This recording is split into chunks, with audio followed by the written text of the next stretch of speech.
आज पवित्र रक्षाबंधन उत्सव एवं गमा पूर्णिमा पर्व मध्य यही शुभ अवसर रे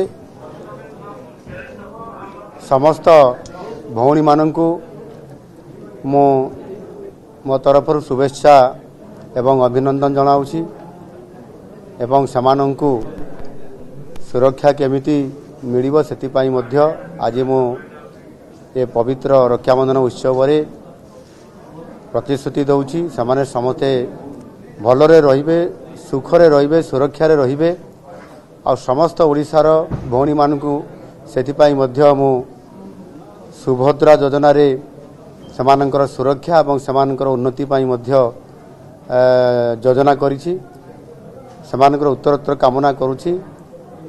ओडिशा रे जो परिवर्तन हेछि ये परिवर्तन रे समस्त भौणी माने सुरक्षा रहिबा सहित मोर ओडिशावासी समस्ते सुखरे रहंतु एवं सुरक्षा रहंतु भले रहंतु ये शुभेच्छा कामना करूछि। महाप्रभु जगन्नाथଙ୍କ निकटରେ प्रार्थना करूछि ओडिशार सर्वमंगल हो एवं समस्ते भलरे सुखरे रहंतु एवं विशेष करिकि समस्त मोर सुभद्रा भौणी माने भलरे रहंतु। बहुत बहुत धन्यवाद।